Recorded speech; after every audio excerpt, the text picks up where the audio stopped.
You are listening to NUFC Talk Radio, the voice of the Toon Army. Live daily on the website, on YouTube, on DAB, and on every online radio directory. NUFC Talk, the voice of the Toon Army. Hey, it Good was evening, not.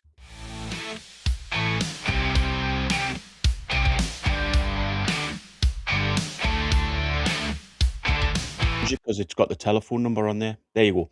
There you go. Good evening, and welcome to NUFC Talk, the reaction with me, Borky, the mighty Win and Tina. How are you guys doing? Not good, not great, never great after a defeat. But at least it wasn't the route that everybody was predicting. We didn't play brilliantly still, sadly.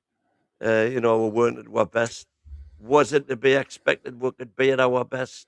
Bearing in mind it was virtually the same team. Maybe not. But a lot of questions to be asked there as well, I think, on certain players. So just before we do get started, can I ask you to whack the like button, subscribe if you're new around here, and if you can, please become a member for a small monthly fee. We love your chats and we'll try to read out as many as possible. However, the only way we can guarantee to read them out is to make it a super chat. And please remember, we are now on DAB radio across the Newcastle area, so please be careful with your language when you're doing chats. So Tina, what did you think of the game? Yeah, I mean, I think we were both just saying before when it came in, and then obviously Win just kind of said it there. I mean, how good do you expect to be against Manchester City? I was a little bit disappointed in the fact that I think again we sat off them a little bit more than I would like. We weren't, we did look a little bit like we knew we weren't as good as Man City at times, but at the same time as that, I mean, we nearly snatched the equaliser at the end. And I think we played, we as Win said, we didn't get turned over, and that's about as much as you can ask for at the Eddie Howe against Manchester City. Yeah, definitely. I mean, we started off quite well in my view, and in regards to the game itself, I said before the game I wasn't really.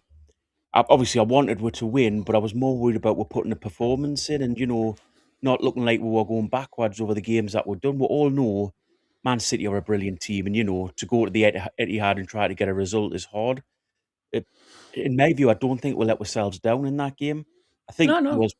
I think we could have done things better, and there were players that could have played better, but we weren't embarrassed. We've went to the Etihad in the past and just been completely embarrassed, but I don't think we were in that game.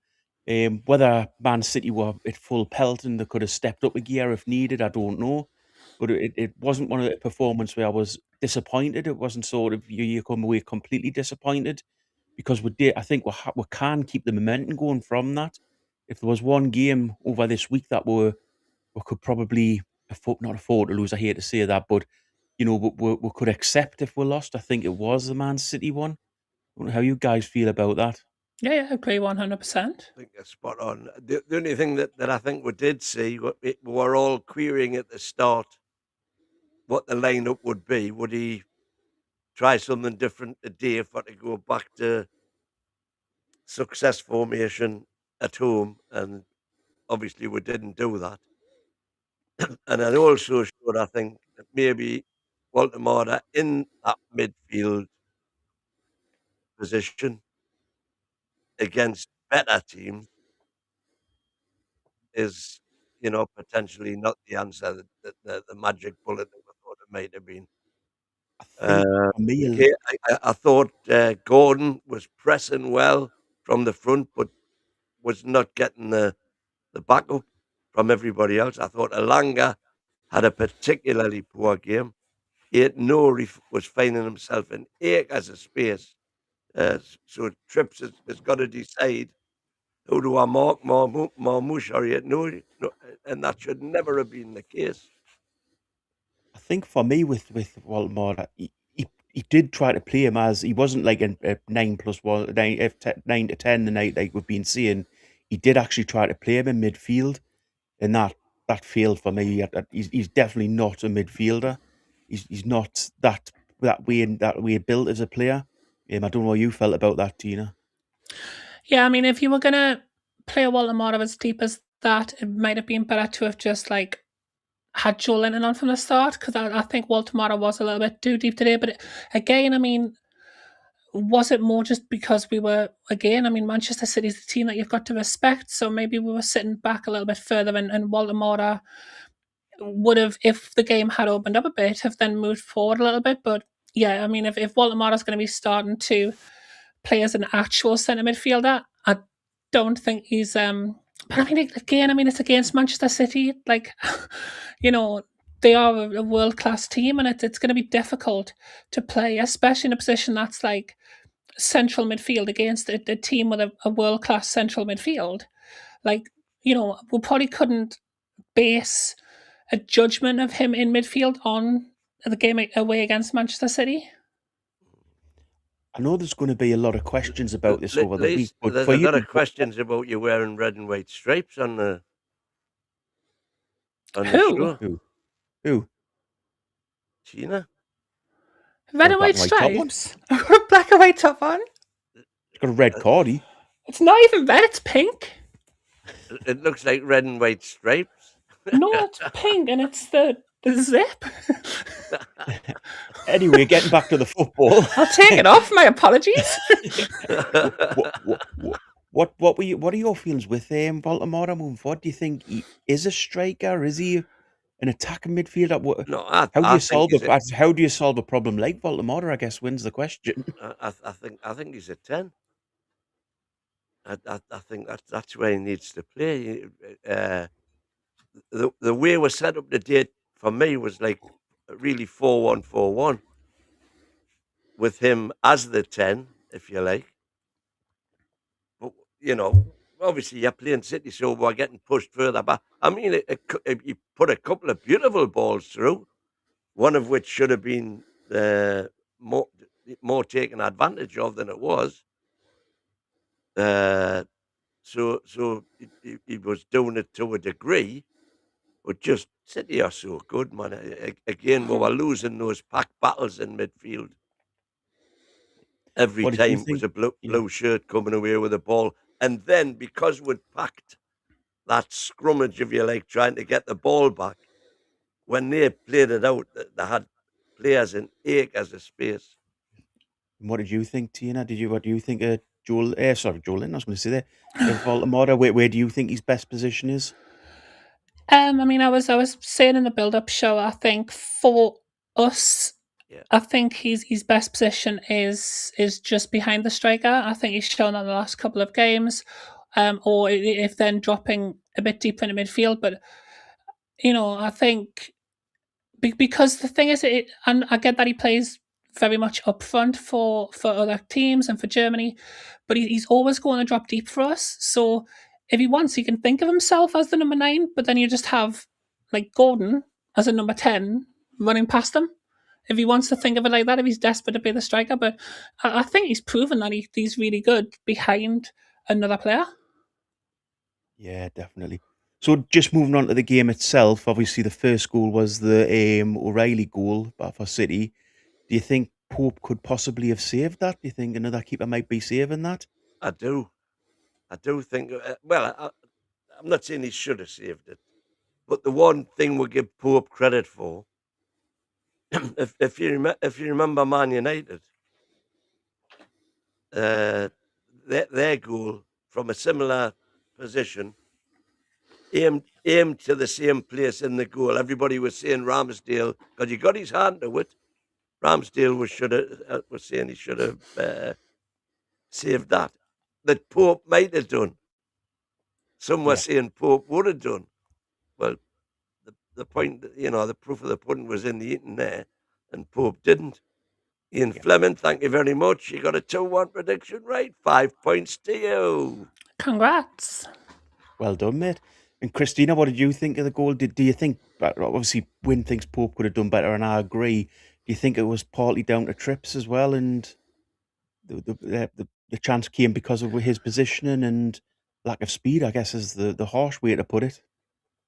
I mean, we know that he's not the fastest anymore. Again, I mean, he's always going to look a little bit worse than he actually is against world-class opposition like Manchester City, and in games, against your Carabags, he's always going to probably look a little bit better than he is at this stage in his career. Obviously, he's been fantastic his whole career.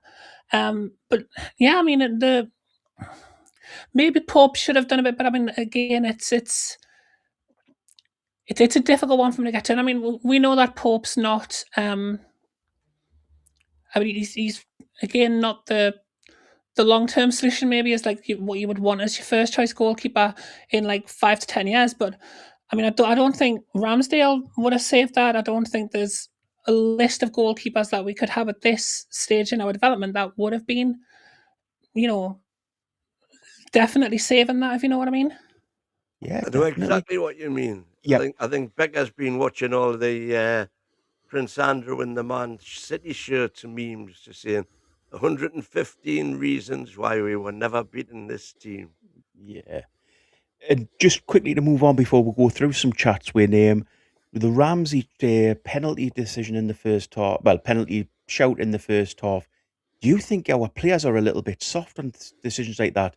You never see them running up in the ref's face when it's sort of a thing like that. For me, make the ref think about it, and maybe it triggers something at VAR to have another look at the decision as well. Are we on about the burn goal? No, the Ramsey potential penalty. Which one was that again? Remind me. Just at the sort of just between the goal between O'Reilly's goal and Hall's goal. You might have to watch the match back to see it, but for me, I mean, we'll include the burn. Was it a tackle? I can't recall. It might have been when our feed went off. Your feed went down. No, in which case we'll use the burn one as an example. Do you think our players are a little bit soft? Do you think they should be in the ref's face in some decisions, trying to influence? Because I mean, there was the Ramsey one which you'll watch back, and there was also the burn one where he got pushed into an offside position. Yeah, well, the Captain Bruno saying the offside decision for Burns' goal was well dodgy. I felt we played really well in the second half and City under the cosh. Sorry, that wasn't the one I meant. It was from Liam Knowles saying the referee messed up. The player pushed can't be offside international rules. I don't know if that's the case. I would need to check. I did look that up, Liam, and I'm afraid you're slightly wrong. A player pushed into an offside position shouldn't be classed as offside as long as he's not interfering with play. As soon as he interferes with play, he is technically offside, and the referee has to make a decision whether to give a foul or not. So that because I've read that up myself as soon as I seen the decision. Do you want to go through a few chats, Win, before we carry on? So to beat the better teams, we need more quality in key positions. We played okay, just our level of players are not to the standard of City's, and it's hurting us. The Toon have given us hope for the FA Cup at St James's Park, and we played better second half, and we are most likely knackered after the long trip home from the Champions League playoff, which of course we won't be next time round. And again, Captain Bruno's well dodgy that we've already read. That's them for now. So get your chats in, folks. Get your super chats in. It is a wishy-washy one with these with that rule about pushing players into an offside position, because technically it's not. It wasn't. You wouldn't want that to be given as a foul, but he has technically denied a goal-scoring opportunity because he's pushed him into an offside position. I don't know if it's one that's going to have to be looked at, because if that starts it has happened a bit this Premier League season, and if it keeps happening in other games, it could become almost a tactic of teams. I don't know what you think, Tina. Well, if you remember going back the season before last, Crystal Palace, when Willock got pushed into the, we scored, but Willock had got pushed into their keeper, I think. That their defender had pushed Willock, fouled Willock, and pushed him into their keeper. So technically, Willock had fouled the keeper, but he'd only fouled the keeper because he was pushed by the Palace. Yeah. and Do you- there was long debate about that one. I don't know what happened to your voice there, Tina, but did you have any thoughts on it as well? Yeah, I mean, I think if there were, I mean, I get what you're saying. You wouldn't want to follow be called for that, but at the same time, if we're going to be calling, offsides as tightly as we are these days, then maybe we do need to add a rule where either, because you know how like the rule is you can't be offside from a throw in. Yeah.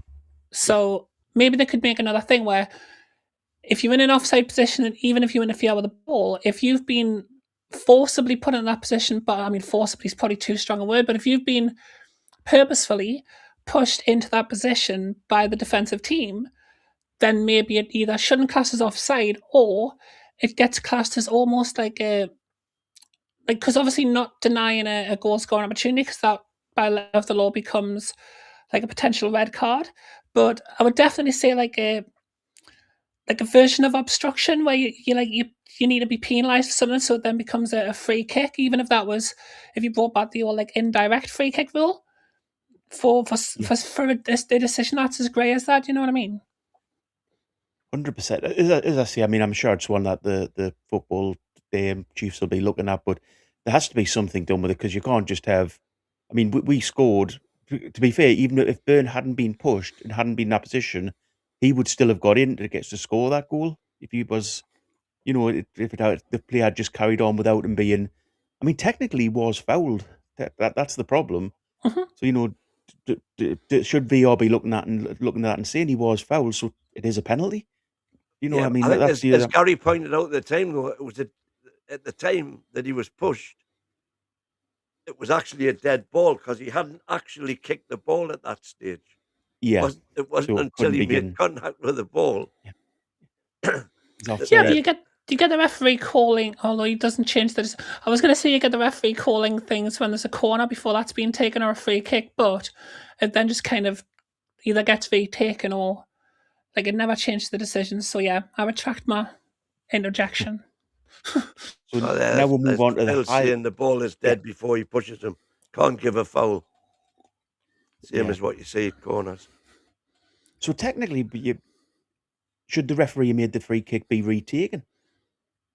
Well, that's what the international rule is, I believe. That it should be retaken. Yeah. But, I mean, it's a mute point now because what happened Mhm. happened, but I do think it needs to looked at. Then we'll move on to probably the highlight of the game for Newcastle and in my view the man of the match of the game man of the match, Hall with his goal. If you don't put the lottery Without on, doubt, man of the if you match. yep, you don't win the lottery if you don't put the ticket on. He was willing to have the shot, and yes, it got deflected, but it was on target anyway. Um, I love to see we're shooting from outside the box anyway. I think And that's something that's that been needs introduced into a game loads. What do you think, Win? well, that's been a feature, hasn't it, of the last three performances? Yeah, Shooting outside the box and proven again to be successful. And yet again, squandered opportunities today, multiple opportunities for to do that and didn't, and multiple opportunities to cross the ball yeah. into the middle and didn't. I was getting infuriated by the finish, to be Annoyed. fair. Yeah. And no, and it just little square ball, and then he gets it back, and there were still opportunities to sling it in. Do you know Uh, we have the players with the technical ability to do it. We've always known that. I mean, Tonali's got a good shot on him. Hall's got a good shot on him. Bruno's got a good shot on him. Why do you think we've been so reluctant before this little run to do it? Why do you think that there's that reluctance just to have a shot from outside the box? I think it might have been just a confidence thing. I mean, to be fair, Lewis exactly. Hall is one of the players who has had a few more long range shots through the season. I mean, not loads, but I remember one against like Manchester United, for example.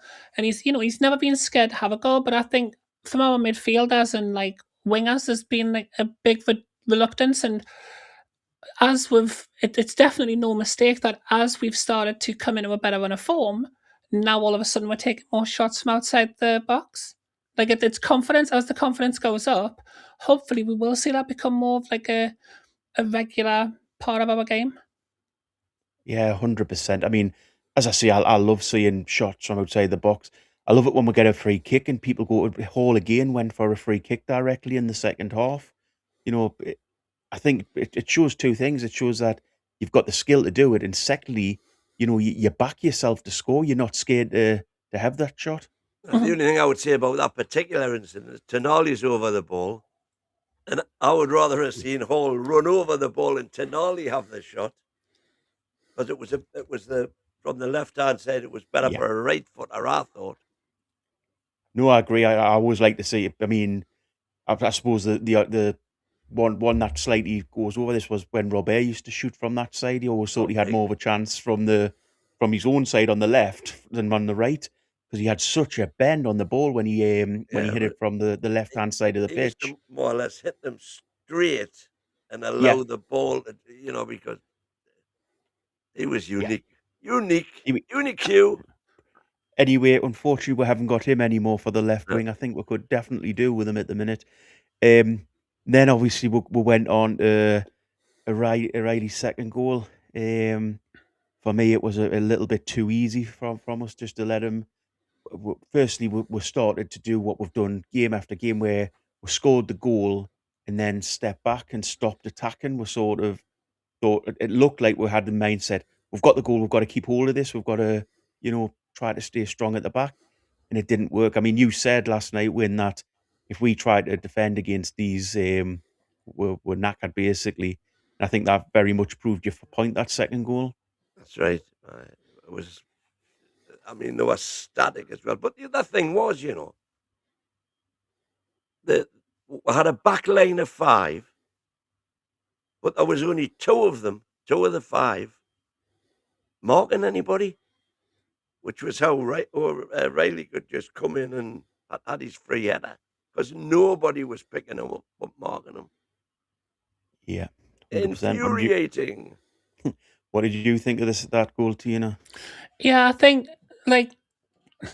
I've never been confident with us just sitting back and defending. And I think, again, as we were building up to this match this week, I was saying the whole time that we need to just really get into them and really almost over press, because I think if you sit off Manchester City, you're going to give away chances. But if you are going to try to defend, which you shouldn't probably be doing it once each, but I get it. It's at the Etihad. It's against Manchester City.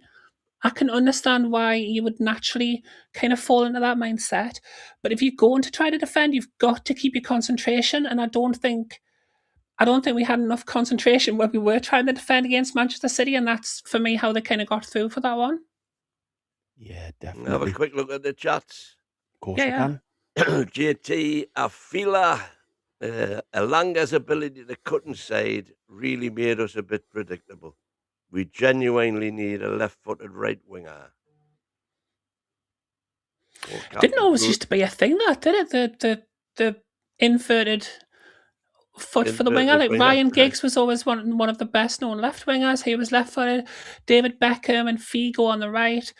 It was never a thing until I don't know when that actually started, but I can't remember that being Robert, for example, left-sided player, left-footed. Solano, right-sided player, right-footed. Gillespie. So does anybody know exactly when that became such an important thing to have in the team?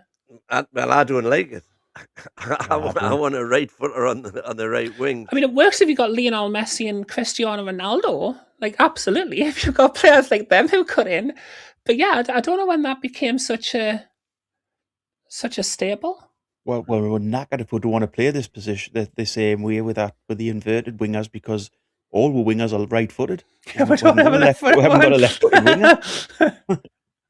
Well, Captain Bruno saying the problem you were saying, Bogey, that they should have been getting in the ref's face. Problem with getting in the ref's face is they can then book you for being vociferous. They can, but how often do you actually see that happen? Very rarely, and I think as well what it does is it puts doubt in the referee's mind for other decisions, and it's not something I like to see. But don't get us wrong. I mean, I remember the worst team fight used to be Man United, where under Fergie, didn't they? They were like a pack of wolves around the referee for every decision. But sometimes, again, you have to go back to the dark arts. You have to go back to that, not being a popular team. Do we want to be seen as, our Newcastle United who do everything right but lose, or Newcastle United who go absolutely nuts at the referee but get the decisions given for them? Was there not a rule that was introduced? If they cancelled the rule where if you're going to, not argue, but even speak to the referee, you've got to be the captain. Because didn't they start like handing out yellow cards for dissent Yeah. for like teams that did that? And that was only within like the last couple of years. But No, this you season, I seem to have seen it a bit more than you would expect. that rule's completely still there, Tina, but it's like a It's lot of still there. rules where it is still there, but it's like a lot of rules where they introduce them at the start of one season and everybody's hard at it, and it gets sort of pulled every time that you see it happen. Then it sort of just drifts away and it's not kept up. Hmm. Yeah, it happens. I remember like the old goalkeeper, as this isn't the first season we've had this like timed amount of time that a goalkeeper can keep the ball, but we just eventually started ignoring that as well, didn't we? And then a few years later, they've now reintroduced it as if it's a brand new thing. Yeah. But the chat's Dogwater is saying the Corruption League. Kenny's saying we travelled 5,000 miles. City had a week off. Burnley, Haaland again off the score sheet against us. That's 1 in 10 now for him. A real throwback reminded me of Duncan Ferguson v Steve Howe. It shouldn't have been ruled offside, otherwise everyone would be pushing in the opponent's box during free kicks. Well, that's kind of what I was thinking on where there should be a definitive rule on it needs to be retaken if you're going to be pushed into an offside position. Yeah. Newcastle were not outplayed, at least. A few defensive breakdowns, and the ref was fooled by City's diving in the second half and dirty fouls. And this was a thing that we mentioned in commentary. City kicked the ball away 4 times, and he did nothing. Different rules for them in many things. Yeah, 100%. Do you want to do that one, Win? Look, a high right back tries to catch a bus in counter-attacks.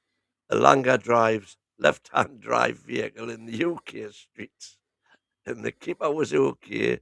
Gordon was okay. And I missed the last bit. Sorry. Oh, tries to get it back up for you. There you go.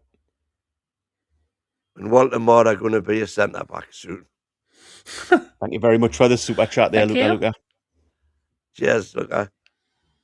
So we'll move on to the second half, which for me was a little bit of a slog. It was it felt like two old boxers who both looked like they still knew how to do things, but neither was actually going to be able to pull out the killer punch. I don't know how you guys felt about it, but there wasn't really. I mean, we had chances, they had chances, but it never really looked like it didn't look like it was going to become a cricket score against us, and it didn't look like we were particularly going to get back into the game. I think there could have been another goal, a fourth goal in the match, but I think it could have went either side. In my view, how did you feel, Tina?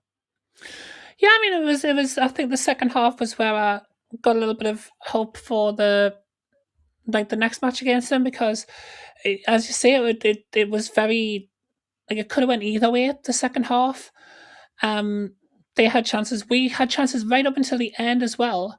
Like I like that we didn't kind of overly give up or anything like that. Like it showed that we still have a spirit to where, the performance in the second half might keep the momentum going that we've built up over the last few games. Yeah. And Win? I'm just getting some stars up here. Liam saying 3 away wins and a performance to take confidence from. So let's discuss that. A performance to take confidence from. Would you describe it as that? I said before sorry, I'm going to answer this, Tina. I didn't give you a chance. Go ahead. I said before the match that yes, I wanted a result and I wanted to win, but it was more about keeping the momentum going for me of the run that we've been on. And let's face it, City are a class above us. We're not as good as City, but as long as we went out there and competed, we weren't embarrassed by them, and it showed that we could keep the run going even in a defeat. And I think that's what happened in that game. We certainly weren't embarrassed by them. There was no point where I thought we're getting completely overrun by these guys, and we played our game. And we still did it. The high press, we still did. We're attacking football. we still did the things that we've been doing right in the other games. Obviously, you have to adapt because you're playing City. So yes, it wasn't quite as good as it's been in the other games, but that's because you're playing a higher quality opposition. But for me, I think it shows sparks and it shows good resolve that we've went to City in the past and been absolutely smashed, and that never ever looked like happening the day. So I feel that you've got to take a lot of positives from that game, even in defeat. Yeah, I agree to a degree. I was disappointed that listen. We know they're going to be knackered, but I was disappointed that we didn't go with the press. We've been renowned all season, even when we've been poor. We've been renowned. First 20 minutes, going hell for leather, full press, and we didn't do that today. I don't know if that was a conscious decision to just see if we can contain them for 15 minutes, which we more or less did. But we never looked like scoring in that first 15 minutes. And then when we did start pressing, what a chance. I think Donnarumma's save from Barnes, when he came on, showed what Barnes is good at. And again, it was a shot from the edge of the box that could have produced something. Yeah. But he made a brilliant save. Just picking up on the substitutes, was there any that you thought did make a big impact on the game? I mean, we had Willett come on for Barnes and Willett come off for Barnes and Baltimore come off for J7 as the first two. Do you feel those two players had a big impact on the game when they came on? I tell you who I thought didn't have a big impact. Yet again, sadly, Asula. He was, I struggled to think of any meaningful involvement that he had. He was there. He was actually doing a bit of pressing against Donnarumma, but all a little bit too late, and again not getting backed up. And when he actually was given the ball in a couple of situations, he looked to me as though he didn't have the nous to know what to do with it. I don't know what you think. Well, I think you've answered my next question, to be honest. But go on, Tina. I mean, I'm interested in what the next question is now. But I was just going to say, I mean, I think Joe Linton put himself about well as far as substitute goes. But Asula, it always upsets me when he doesn't do something, because every time he comes on as a substitute, when you see him about to come on, I always feel a little bit excited. I'm always like, oh, here we go, he's going to do something, because he's clearly got a rawness to him in the way that he plays, and I always think he's going to produce something, and then unfortunately more times it hasn't than it has. But I always feel a little bit of excitement when he gets ready to come on.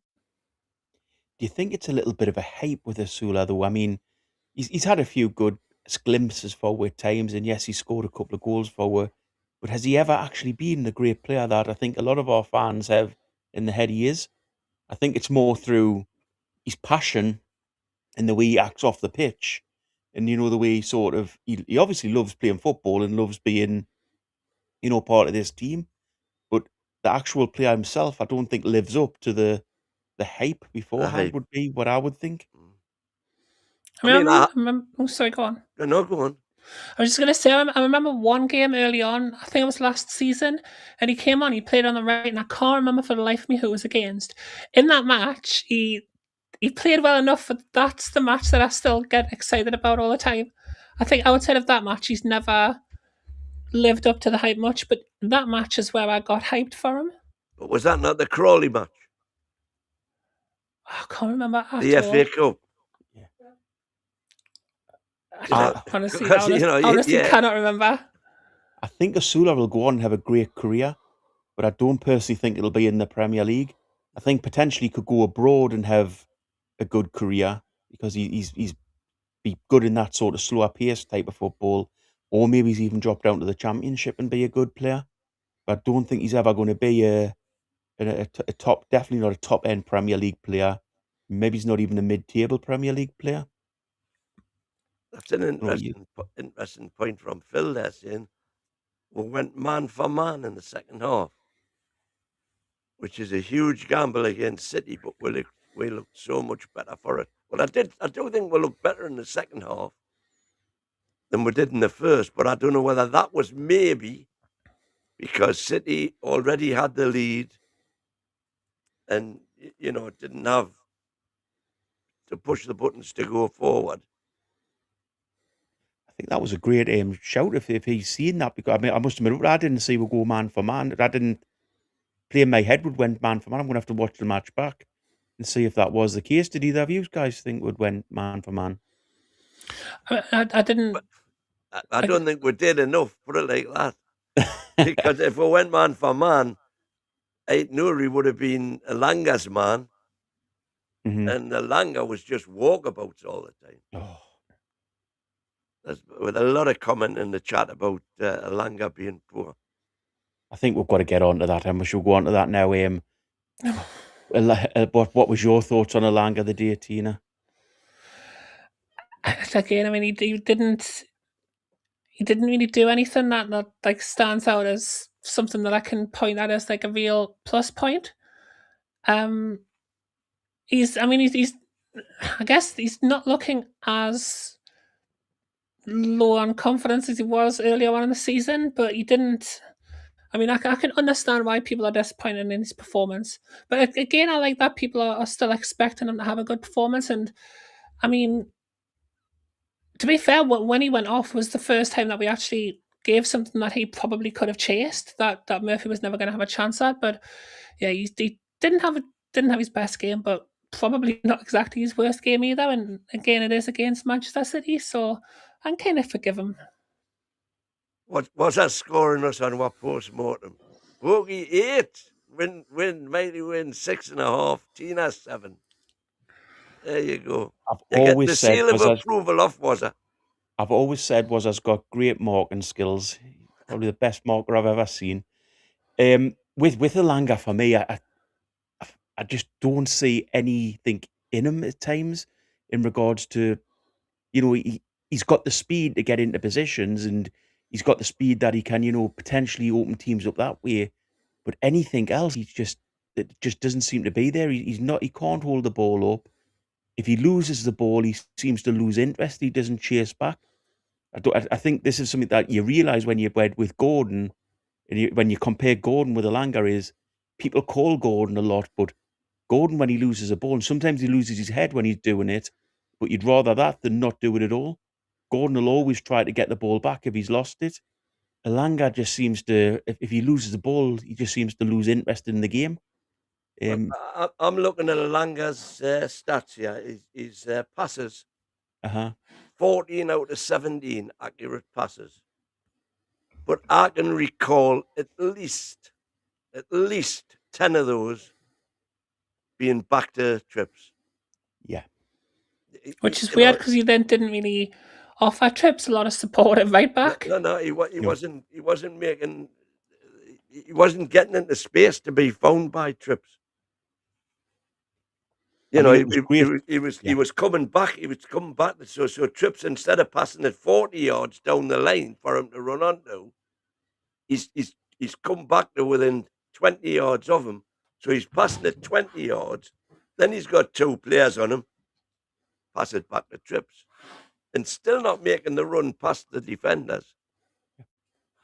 I mean, the thing I heard quite about a little bit a lot night from the commentary team. Great commentary by Gary and Michael, by the way, and you were there as well. When the commentary's all there, dude.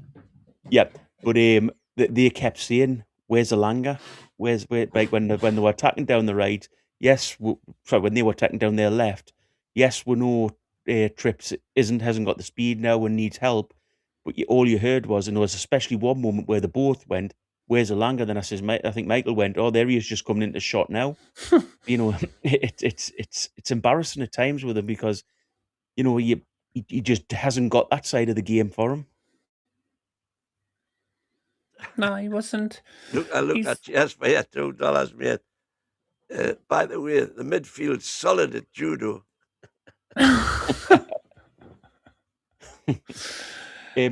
Obviously, speaking of Gordon there as well, when I was talking about the ways, I thought Gordon did quite well up front. I mean, he didn't get a goal or anything, but I thought he did quite well up front again the night. You know, he was busy and, you know, made them have to think. What did you think, Win? Yeah, I thought Gordon was excellent, but Yeah. just not getting the.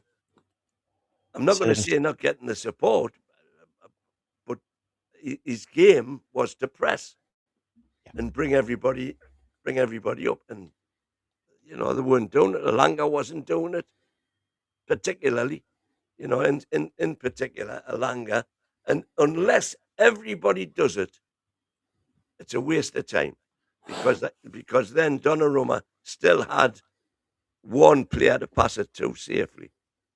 Unless everybody's at it, it's a complete waste of time.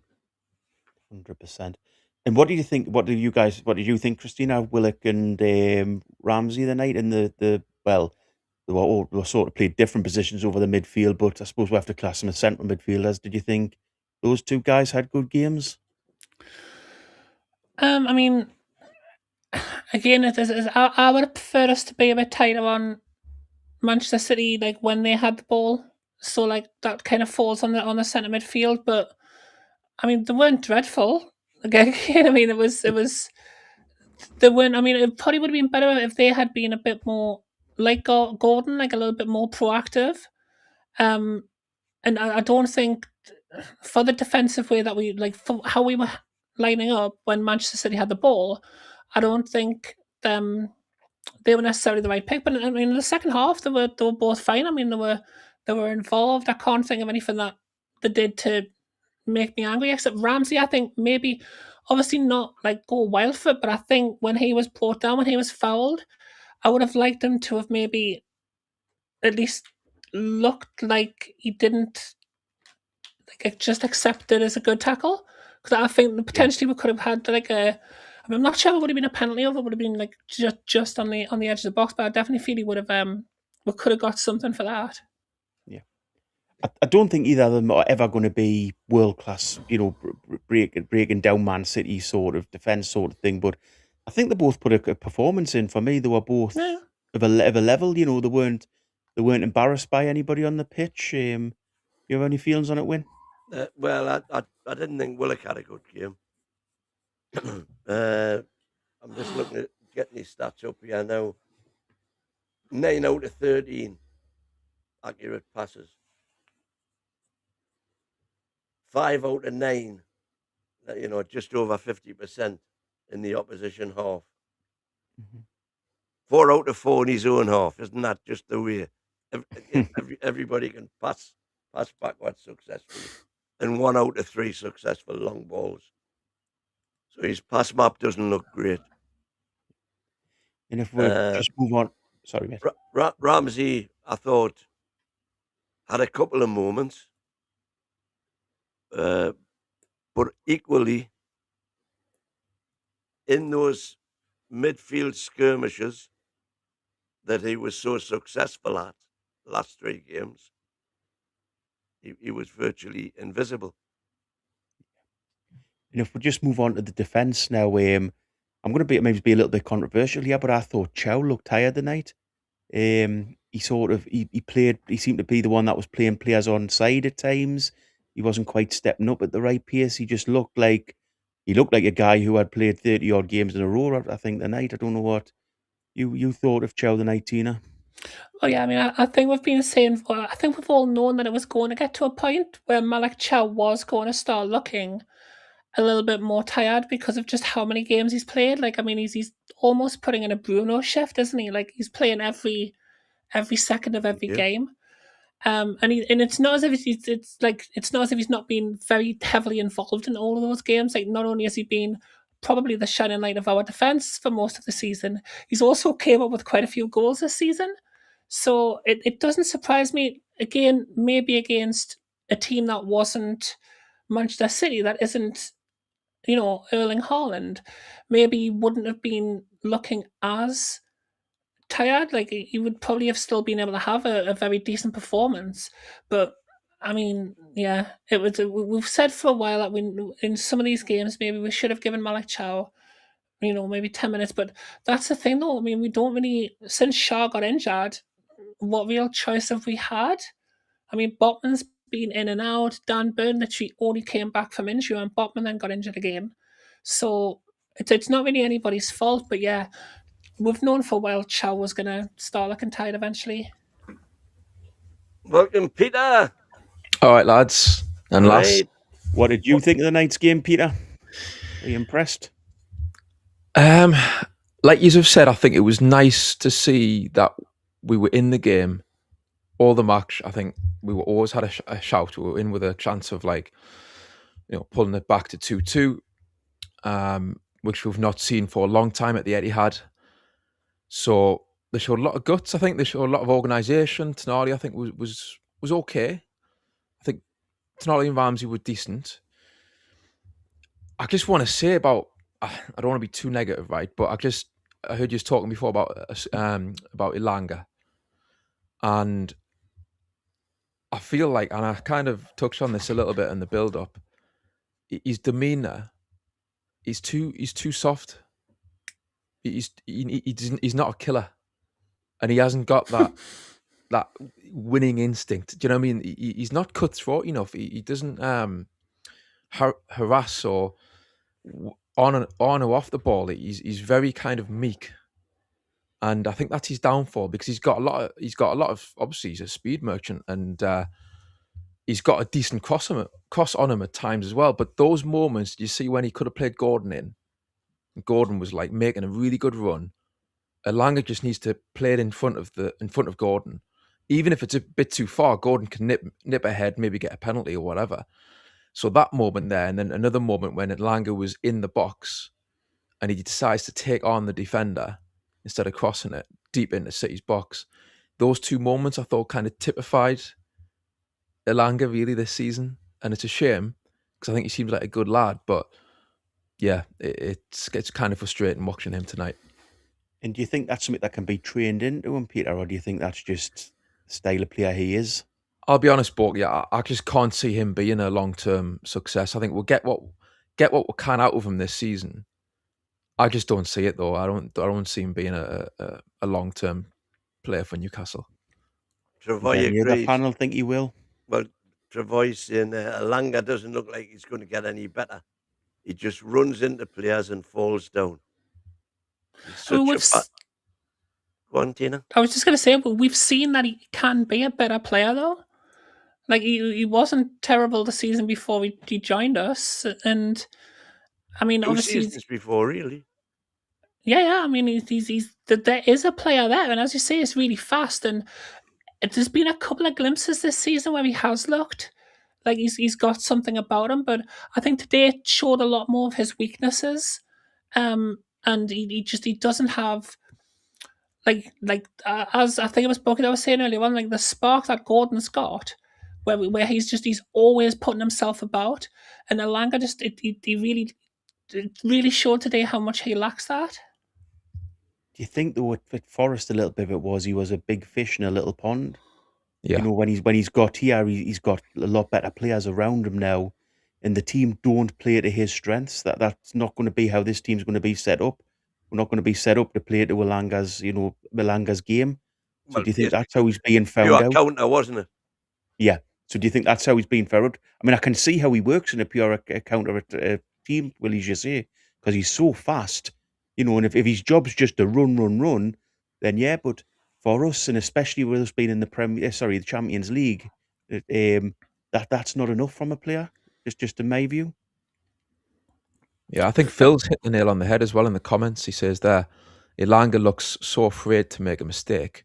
Wrong decisions constantly, needs to knock it past defender when there's space in behind, looks short of confidence. So, I was just talking about this with Timmy before, and Elanga played well against Tottenham, right? Really well. And then he was decent when he came on against Aston Villa after that. So why does he look short of confidence? Why is that? He shouldn't. He's been doing all right lately, but this is what tends to happen. He played well against Barcelona, against Liverpool at the start of the season, and then he tails off. I don't Well, understand. I was hoping his last goal against City might spark him. There you in go. the springboard. It should, yeah. Yeah. He looks very timid, and I just think like that's him. Do you know what I mean? Like he would need to have a complete transformation, I think, to turn around his, I don't know, his career really at Newcastle. Getting to a few chats Yeah. here, Gaza saying it was inevitable that we would drop off this season. You can't lose your best players and expect any other.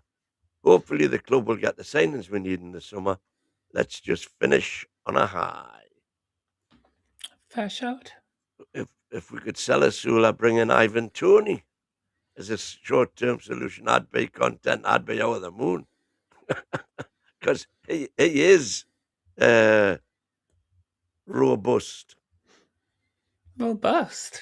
We played okay, just our level of players are not the standard of cities, and it's hurting us big time. I want players like Willock, Murphy, and Asula gone in the summer. They are useless. I wouldn't say they were useless. Yeah. I mean, I think that's hard. I get wanting players of the level of Manchester City, but I mean, every other team in the world wants players at the level of Manchester City. But I think it's harsh to like be talking about players who you want gone from the club altogether. The ex is saying Wynne hasn't mentioned how good Burns been for the last 3 games in a row. Thought you'd be waxing lyrical about your hombre. I don't think there's any need to. I think Dan Burn just puts in performance after performance after performance, Speaks for himself. including I today. think it's centre back. I don't think anybody's ever called Dan Burn out as a centre back. He is brilliant there. Obviously, there are concerns when he moves to other positions, but as a centre back, he's never let us down, and you do get that extra 10% from him because obviously the Geordie in him. He's obviously he gives his all when he goes out there every single time. Yeah, moving on. I think we can. Lucky Singer saying Christina is proven Premier League. Here you can. Absolutely.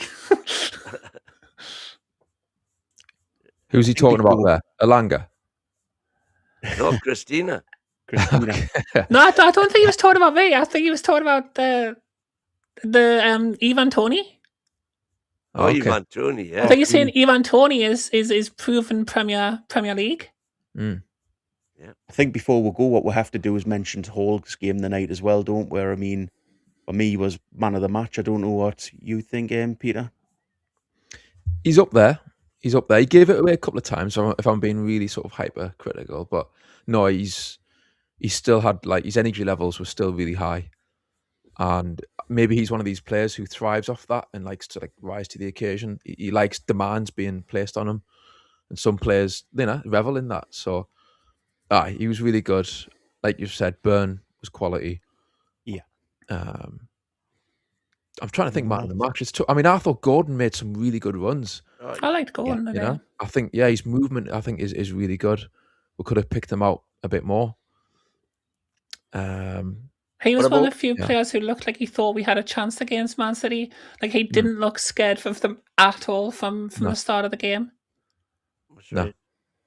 So what about Voldemort, Peter? What did you think of his performance? He wasn't in the game as much as what I was hoping for. He was definitely playing deeper, wasn't he? So we were wondering about that, weren't we? And yeah, it was definitely kind of the number 8 role. And what I would say is when he did get on the ball, I think more so first half, he played some really nice kind of long balls, if you like. It was a long pass to release Gordon a couple of times. So he's got really good vision. When he's got options in front of him, I think, he thrives off that. We just couldn't work him into the game as much second half, which was a shame. Yeah. And we've got the real DX in person. Hello, how's it going? I thought I'd join you. Good evening. What were your thoughts on the game, mate? It's a difficult one to assess because before the game I thought I had no confidence that we'd get anything from it, but it felt like we had a chance today. We actually played okay. In the second half, we lacked a bit of cutting edge. I always find that we do tail off in the second half of games. Like we seemed to run out of energy after about an hour, maybe, or a bit less than an hour. And we had so much of the ball, and I don't think it really suited our play. We were kind of, first half, we were hitting them on the counter. Gordon was really, I thought, really effective in the first half. Second half, he didn't get as much of the ball. I think I'm like everyone else. I'm a bit frustrated by Elanga because we felt like he was making great progress. In the last 2 games, he's kind of stepped back to his old self where he's struggling. And just some of the... I think the problem is his body is really fast, but his brain on the pitch is not very quick. So he doesn't process stuff. Like there was a couple of times he could have played Gordon in behind, one in particular, and he just, he's kind of fluffed it, and he waited and played the wrong ball. So we had our chance. I mean, look, it's maybe there were some positives there that we can have a good last 11 games, is it now, in the league, and hopefully pull up to about 7th, something like that. I think we'll do okay now. The last part of the season, I hope so. But and also for the FA Cup game. Great comment from Olasula. Thanks for the super chat, Olasula. City were relieved when the final whistle blew. That sums up our game. Our lads played a great match. Match City at home. Nothing to feel bad about with this loss. 100%. I mean, if we had equalised by the end of that game, nobody could have said we hadn't deserved it. No. Yeah. I think Nick Pope looked like better than Faltermatter up front. So we should joke him before I get killed. No, I thought he actually did cause some havoc on that corner, though. It was a bit of chaos in the last minute, but I wish we'd done not that, but I wish we'd pushed on like that a bit earlier and started lumping it for 5 minutes just to see if it would have made it. We missed numerous opportunities to sling the ball in. That was what I was frustrated at. Was I saying I'd take Ivan Toney? He's a proper handful. He's a quality player. I thought he said something else there, proper hand. Yeah. I think that's what we miss up front, DX, isn't it? A little bit. We don't have like that sort of that player up there who is like a proper handful. Maybe he's going to a point, but he's not like the old style striker handful where he's going to be holding the ball up and barging into players and bullying defenders. Like did Ivan Toney not used to be on our books? Am I mad? Yeah, he did. Yeah, he did used to play for us, didn't he? Yeah. We made £4 million when he went to Brentford. Right. I don't think Rafa didn't rate him, did he? I think he let him go to Peterborough, didn't he? Peterborough. Yeah. So but I'd love to see him back. I think someone like that, I know he's 30, but I don't think he'd cost the earth, and I think that he would. He's a proper number 9, isn't he? And that's what we're lacking at the moment. One of the things we're lacking. The Bevis is positive for once. Yeah, well done, the Bevis. Walter was decent. He won balls and found a pass. Found a pass outside numerous times. Yeah, it wasn't too bad. And the fact that the players fluffed it every single time is not his fault, more or less. I mean, I thought Byrne was obviously good, and I actually thought Ramsey was all right. There was some nice play. He's got some nice touches. Yeah. You can see the class there. He's a cut above Willock, isn't he? A couple of levels above Willock. You can see that. So, he's really good on the ball. A lack of depth has been a real serious problem. We just don't have enough options. Having no left-footed attacker is crazy. We are so predictable. I think, like you have said, I think if we'd had a Mateta or an Ivan Toney, that obviously would have helped. Like you say, Borky, that physical presence maybe would have kind of like helped to pin them back a bit more. But no, I wouldn't say we were like hopeless. I think No, we weren't hopeless. No, I'm just watching Pep celebrating when the final whistle went. Yeah, they were. Yeah, they were. He was pleased to get out of that. Big time. That in itself says a lot. Yeah, and you notice the referee as well. He was very quick to blow. I mean, normally these days they say like minimum 5 minutes, whatever, and then they normally go over, don't they? A couple of minutes. With us, it's like 30 seconds full time.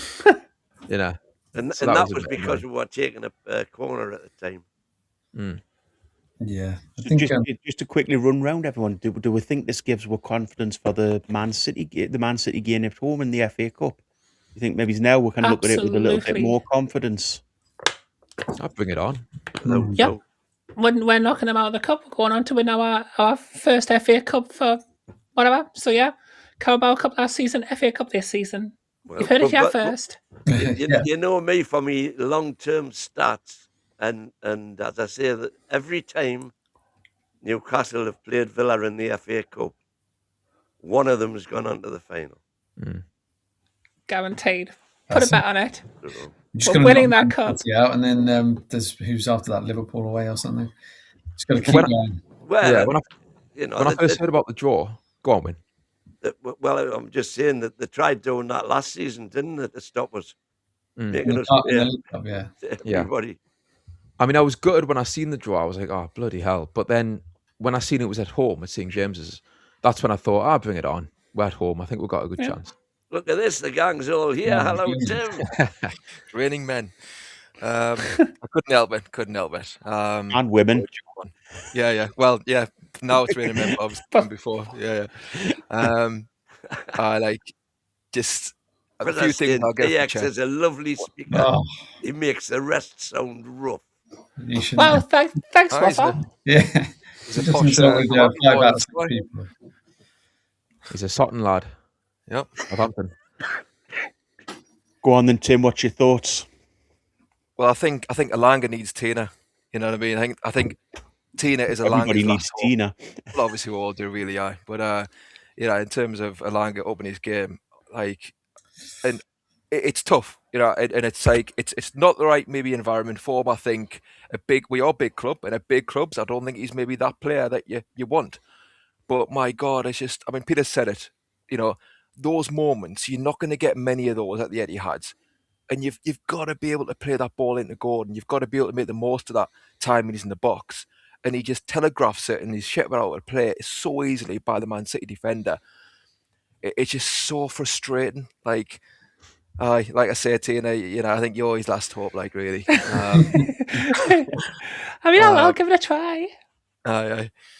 I love your confidence. I love your enthusiasm, and we all need that for. I can be his motivational speaker. I'll get him up for the games. I can get a player out of Elanga. Get Eddie on the board, definitely. One thing I'll just mention as well is Man City, right? Exactly. Christina's a lovely speaker. Thank you. Not just DX. I mean, DX does sound better than me. I'm not going to lie. No, He has got a better speaking voice than me. No, I don't agree with that. Man City, right? And Bernardo Silva, what a sly little so-and-so he is. And I've thought this for a while. Like, he should have been off, shouldn't he? That should have been 2 yellow cards tonight. He gets away with that all the time because it's Bernardo Silva. He's not, he doesn't look like an aggressive player, but really they do get away with a lot, Man City. And just the last point I'll make is Nick Pope. I'm sorry, like, for me, you've got to do better for that first goal. It might sound harsh, but that's his near post, man.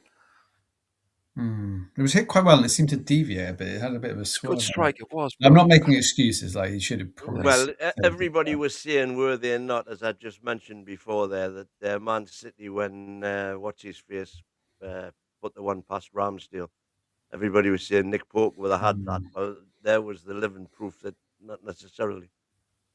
For every really good save he makes, he does tend to let in a soft goal.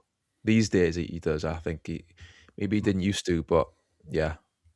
That's 2 games in a row, though, where a ball's gone kind of through where you would expect him to be able to make a save. I'm starting to wonder if he's just got like a really bad Wi-Fi connection and just keeps like glitching out, and that's how the ball's getting through him. Looks like it. I would think Ramsdale's probably going to start against Carabao midweek. Do you think if he has a good game, he continues in the team, in which case? Might well do. I mean, for me, there's not a cigarette paper between the two of them. Yeah, and you've got the alleged superior shot stopping of Pope versus the undoubted better distribution from Ramsdale. So, I think I can guess which one's wins favourite between the two, to be honest. well, actually, Pope. Oh, that's not what I was going to guess. Because I do think he's a far better shot stopper, and that, after all, is what a goalie's there for. Mm-hmm. But he let himself. That, but he keeps letting There's got to be a better keeper out there we could have. Whether it's James Trafford or not, I don't know. But But I do. Yeah, I don't know. who's that. People keep naming French goalkeepers, but I don't know enough about them. But Niall Paul saying they both ain't good enough, and no, Trafford's not the answer.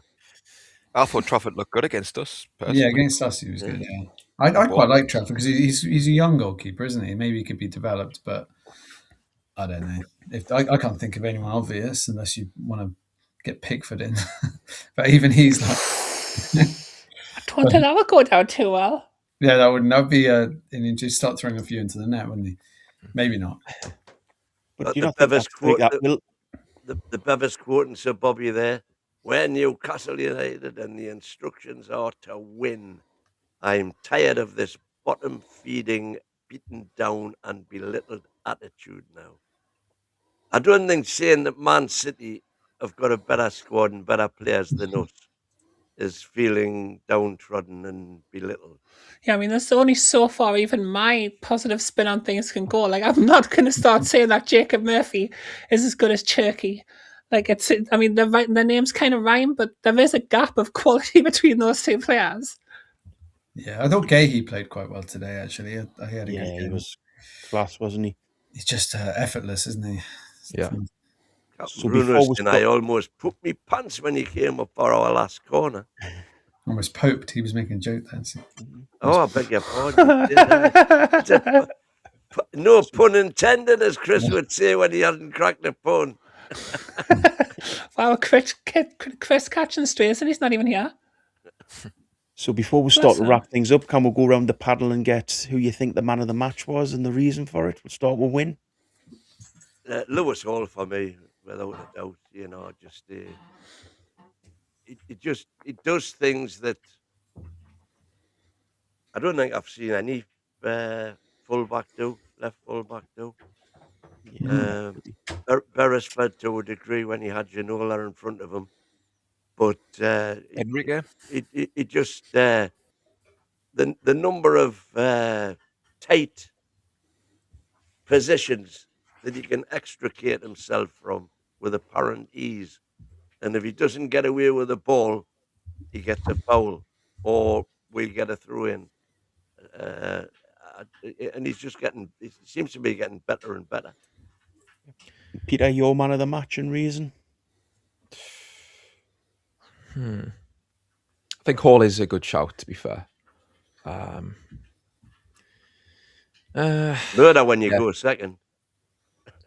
Say again? It's murder when you go second. It is like, yeah, because I would say like there was a lot of performances that were like good, but it was a collective. I felt tonight it was they were all good as a sort of like, yeah, as a team performance. There was not one individual player that really sort of like stood out, but I guess yeah, you could say Hall.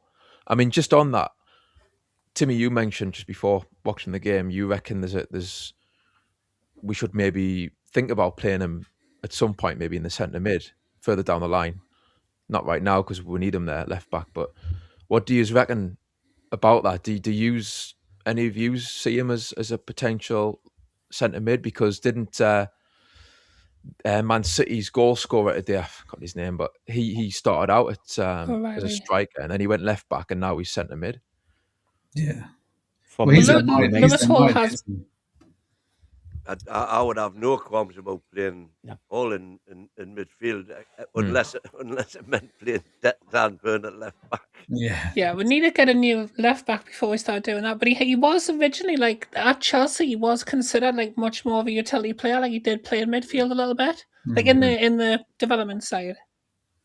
Yeah, that's right. For me, I think he reminds us of a little bit of, but maybe he won't end up in the same position of him, but a little bit of a Gareth Bale type of player. Gareth Bale started off as a left back and then progressed his way forward. You absolutely roasted me when I said he was a Gareth Bale type player. And then I could see that being his progression. I got absolutely roasted when I said that in one of my first appearances on this panel. I'm a hypocrite. But in regards to that, I do see Hall moving forward myself, Peter. Yeah, I completely agree with that. Yeah. Did you have a Burn for me, man of the match? There were a bunch of situations where Haaland against any other defender would have ripped them apart. but Byrne kept him at bay yet again. Yeah. By the way, Fair yet point. again. I think you'd have to go with O'Reilly as actual man of the match, probably because he got 2 goals. But Byrne, for me, Byrne just a tiny bit over Hall. I think there was one tackle he made. It was Cherky, I think. Was it Cherky or someone coming through? And he sort of stopped and then he kind of threw him off a bit. And I thought that was quite clever the way he did that. There were a few things he did, and his battle with Haaland. So I'd probably have him as just above Lewis Hall. And the rest, I don't think there was anyone else who really stood out above kind of an average level for me. So those two. Well, I thought Gordon. If I was Gordon in the three, first half. Yeah, Gordon in the be first half was good. Gordon, Byrne, and Hall for me. And who was yours, Tina? Man of the match and reason? Well, when mentioning Gordon, I kind of ruined the joke that I was about to make. I was going to say, I've had 2 for Dan Byrne, I've had 2 for Lewis Hall, so I'm going to settle that debate by picking Anthony Gordon. He would definitely, I mean, the 3 of them were definitely the standout players. I would, just because he hasn't been named by the others, I would go with Gordon because he was pressing all the way through and he did look like he wanted to get something out of the game. And I think, if you look at some of the other players who weren't doing that, I think having that in your team, it is an important thing. So Gordon, Byrne, and Hall were definitely the best, but I would go with Gordon just for that. Excellent. Yeah. And finally, Tim, who would yours be? Well, I think once again, Gordon did prove himself to be worthy of playing up front. And I think everyone said his movement was really good. He actually looked a bit sharper in front of goal. I mean, there was one instance where he could have had a better shot off. I think when he got past Gay here, don't get us wrong, he got it on target, but yeah, he's looking more comfortable there. Maybe we shouldn't have taken him off, But I think I was still plumb for Dan Byrne, to be honest. I think it was a great tussle with Haaland, and he saved us a few times on the counter with Man City's counter from conceding. And yeah, Lewis Hall, quality as well. Maybe just gave it away a few times sloppily, but you're going to do that when you're going to be creative like he is, or tries to be. So, but I'd say Dan Byrne tonight. He's a leader, isn't he? Great. You know what's been strange tonight on this show? I don't know if anybody else has noticed, but we haven't mentioned Tonali. I can't remember we mentioned him once. He was okay. He was good. He was During good. the whole show. He was Yeah, but yeah, there was just. I mean, he was. Was he good? He was average. He was forgettable, but I don't think he was bad. He was just. That's what I mean, really. I think it's by virtue of the fact that we haven't mentioned him, that kind of shows how innocuous he was. It's just strange because there's normally always an opinion about Tonali. Like, everyone comes on and has like a say about had a bad game, a good game. This game, as I say, none of them have mentioned him. And to be honest, I'm sitting up doing his job. I think he did his job, but I don't think he was brilliant. I don't think he was. No. I just think he was very Didier Deschamps-esque tonight. Yeah. He did a job, but nothing that you're going to be talking about. But at the same time, he hasn't done anything that's making you think, "Oh, he's terrible." Like he's done the job he needed to do. He didn't hit any heights. There was one moment he got not played in on a goal, but we broke the lines. And if his touch was better, he could have turned and would have been on the attack big time. And his touch was poor. And then he regained the ball. He also could have had a couple of shots from the edge of the area when he chose not to and just passed it to Trips. And I'm saying, just shoot, man. Yeah. It'd be interesting to see who starts at the back against Karabakh now, because Chow's suspended, isn't he? But so there's not really who's going to play. I was trying to think. It's going to be Murphy and Shahar, I hope. Well, I don't know about that, because then who plays centre back? Murphy will have to play centre back, won't he? Because there's no one else. Yeah, so Murphy and Byrne centre back, I suppose, and Shahar right back, and then left back. Who do you play left back if you're playing?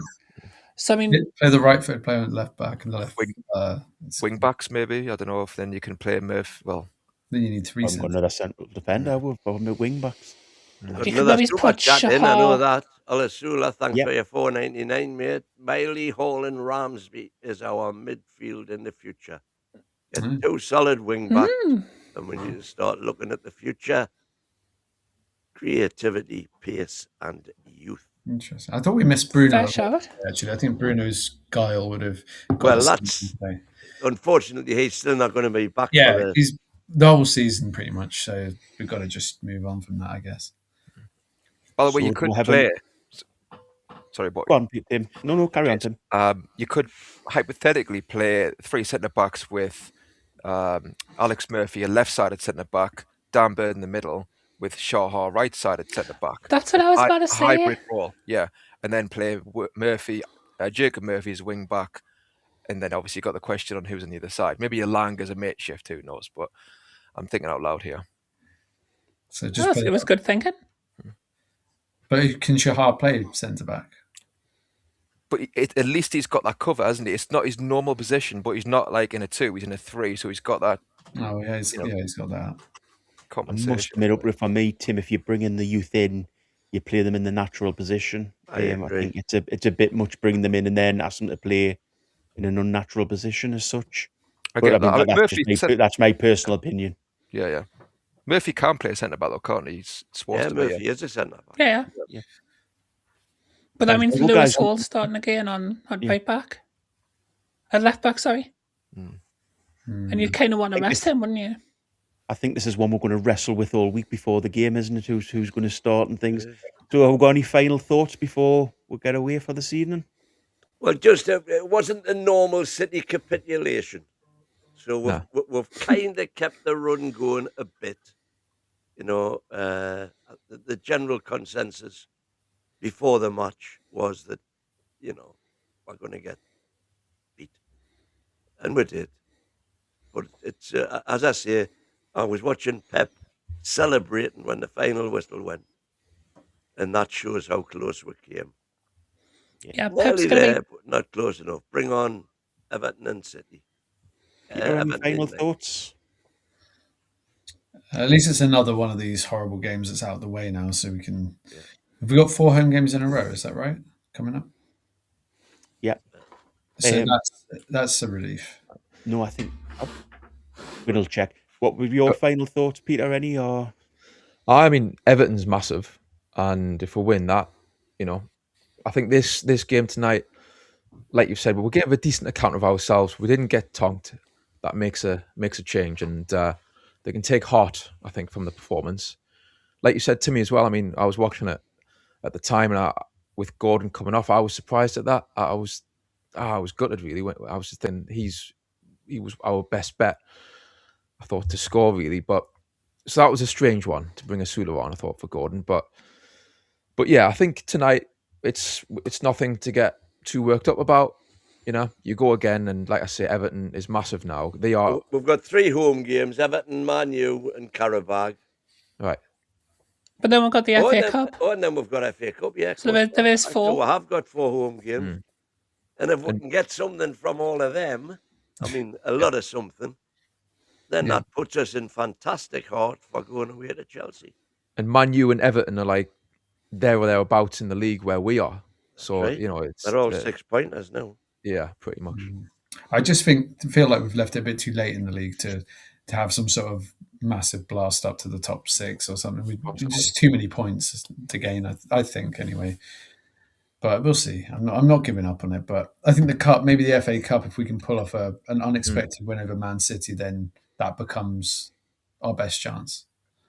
And then we've got the Mackhams, but that's all to look forward to. And Tim, any final thoughts before we get away? I think it's a bit frustrating in one way, because even though we described it as a kind of a free hit beforehand, you're watching that game and it was kind of there for us. We just needed more quality in the final third. And like you've all said, I take heart in the fact that we were fighting till the end, unlike other visits to the Etihad. But we want to try and put things together soon in the league. Otherwise, like you said, DX, it's going to look really tough to get any sort of European spot through the league, that is, unless we do so soon. So we're in good form, but when you look at the league, like I say, it's the league form itself, because there's so many cup games, it's distorted a little bit. So it's Man City way, but I'm just a little bit frustrated in that sense. But the pressure is on now, like you have said, for the next league game. Certainly Everton, if we can win that, it sets us up nicely. So we'll see what happens there. I mean, just to put it into reality with the league, we will be in the bottom half of the league by the end of this weekend as well, no matter what happens from now. Borky, why had to ruin me Saturday with that? I know. So, DX, have you got any final thoughts? I thought it was not a bad performance. Don't think Man City were at their best by any stretch of the imagination. Bit disappointed with the 2 goals we conceded. Haaland too much space on the second one to get the crossover. First one probably could have done better, maybe, and O'Reilly had too much space. They were 2-on-1 on that side anyway. So you look back at it, you feel like, okay, before the kickoff, we probably felt like, yeah, that was, that's a game we're probably going to lose. But on the balance of play, if we'd been a bit more precise in the final third and a bit better just on those key moments at times, I think we should have probably got a point out of that. And maybe the offside goal that we haven't talked that much about, that was a bit unlucky. It was a shove on Byrne, wasn't it, really? Yeah. But I'm never too sure with those laws. They're all very murky. But yeah, so there's stuff to look forward to. It's just... let's not get too downbeat. It's just I feel like today we played all right. We could have got something, and just wasn't to be. And finally, Tina, your final thoughts there. Yeah, obviously, like everybody else has said, we kind of came into that where we weren't challenged by Man City. We had a chance. We had a goal that was disallowed for offside. I think there was enough in that game, and we definitely looked a lot more likely to score by the end than they did, and Pep Guardiola definitely looked happy to get out of that game with the 2-1 win. So I think I've seen enough in that to think that at St James's Park, when we play them in the FA Cup, they can bring it on and we'll get past them. Can I say one more thing? Just I do think that we really miss, obviously, that really top-class striker, because we've had Callum Wilson 2 seasons ago scored 18 Premier League goals. Last season, the man we don't talk about scored at 25 or whatever it was. So, it's kind of like now we're bumbling around putting wingers up front who are doing fine. I mean, Gordon's done all right, but it just shows the difference of having that player. It's one player, but just to have that person who finish the chances, because you can create stuff, but we're not clinical. That's one of our biggest issues. We're just not clinical at all. It's totally what I said, just to quickly say during the match at the end. I was just like saying to Peter, you know what, like I don't like to say it, but the striker was sold in the summer. If he was in the pitch in this game, I'm very confident we would have got 1 goal back to make it 2-2 in the second half, and that's the difference, isn't it? And it's so frustrating knowing we're kind of so close yet so far in that sense. Because you can play badly and get something out of nothing with those kind of players, whereas we have to play well on many occasions. Yes, exactly. Excellent. Well, thank you very much to Peter, Christina, DX, and Tim, and also to the mighty Win, obviously, as always. Win, do we want to name the super chats that we had, the people who put them in, just before we go? Absolutely. We had Ian Fleming, thank you. Luca, Waza, Luca again. Olasula twice. Waza again. And Olasula again. Thank you very much, folks. So thank you very much for watching, and we'll see you on the next one. Away the lads. Away the lads. Lasses, everyone else. Go on, lasses and Ben. Cheers, lads and lasses. Bye.